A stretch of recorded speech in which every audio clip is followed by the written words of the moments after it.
Assalamualaikum warahmatullahi wabarakatuh. Halo teman-teman. Sebelumnya perkenalkan saya Elsa Ameida dari kelas MPI 3A. Di sini saya akan menjelaskan materi tentang pemimpin sebagai pembina organisasi atau kantor dalam mata kuliah Kepemimpinan dalam Pendidikan yang diampu oleh dosen pengampu Bapak Wahyono MPD. Nah, langsung saja kita simak video penjelasannya. Yang pertama ada pendahuluan. Pemimpin memiliki peran penting dalam mengarahkan dan membina anggota organisasi agar dapat bekerja secara efektif dan mencapai tujuan bersama. Seorang pemimpin tidak hanya bertugas mengatur atau memberi perintah, tetapi juga membimbing, memotivasi, dan mengembangkan kemampuan setiap anggota. Nah, melalui pembinaan yang baik, pemimpin dapat menciptakan suasana kerja yang harmonis, meningkatkan kerjasama tim, serta menumbuhkan rasa tanggung jawab terhadap organisasi. Oleh karena itu, pemimpin yang berperan sebagai pembina sangat dibutuhkan agar organisasi dapat berjalan stabil, berkembang, dan berprestasi. Kemudian materi yang akan kita bahas pada kali ini yaitu yang pertama ada pengertian organisasi, kemudian kedua itu dinamika kelompok dan pembinaan organisasi, dan yang terakhir yang ketiga itu pemimpin sebagai pembina organisasi. Materi yang pertama itu ada pengertian organisasi. Organisasi dapat dipahami sebagai suatu sistem yang terdiri atas dua orang atau lebih yang secara sadar bekerja sama untuk mencapai tujuan bersama melalui pembagian tugas, wewenang, dan tanggung jawab yang terstruktur. Organisasi berfungsi sebagai wadah dan alat bagi manusia dalam berinteraksi, berkoordinasi, serta mengelola berbagai aktivitas untuk mencapai sasaran yang telah ditetapkan. Di dalamnya terdapat sistem kerja yang teratur, pembagian kerja yang jelas, serta komunikasi yang efektif antara anggota, sehingga seluruh elemen yang ada dapat berfungsi secara sinergis. Nah, dengan demikian, organisasi itu bukan hanya sekumpulan individu yang berkumpul, tetapi juga merupakan kesatuan sosial yang dirancang secara sistematis agar dapat beradaptasi, berkembang, dan mencapai tujuan secara efisien serta berkelanjutan dalam berbagai aspek kehidupan manusia. Kemudian dinamika kelompok dan pembinaan organisasi. Nah, pengertiannya yaitu untuk dinamika. Dinamika kelompok merupakan proses interaksi dan perubahan yang terjadi di antara individu dalam suatu kelompok, di mana setiap anggota itu saling memengaruhi untuk mencapai tujuan bersama.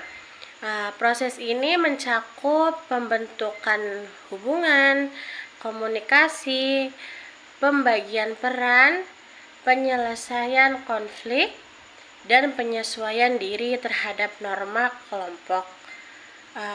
Kemudian yang kedua, pembinaan organisasi. Pembinaan organisasi adalah serangkaian upaya sistematis untuk meningkatkan kemampuan, komitmen, dan kerjasama anggota kelompok agar tercipta hubungan kerja yang harmonis dan produktif. Pembinaan ini tidak hanya berfokus pada peningkatan keterampilan, tetapi juga pada pembentukan sikap positif, tanggung jawab, dan kepercayaan antar anggotanya.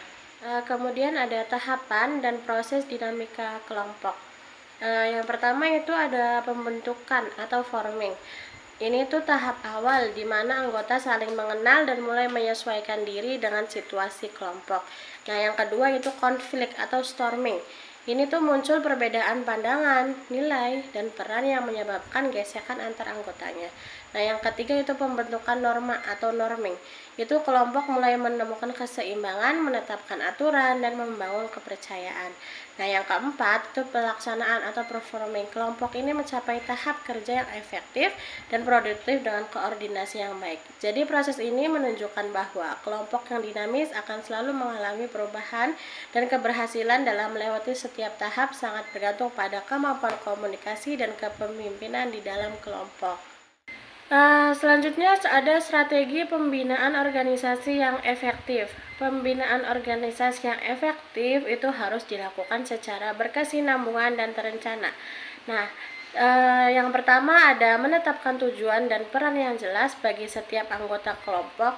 Yang kedua itu meningkatkan komunikasi dua arah agar setiap anggota dapat menyampaikan ide dan masalah dengan terbuka.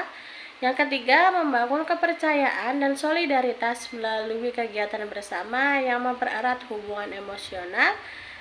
Yang keempat, mengembangkan kemampuan kerjasama tim dengan memberikan tanggung jawab bersama terhadap hasil kerja. Dan yang kelima, melakukan evaluasi berkala untuk mengukur perkembangan dan efektivitas pembinaan.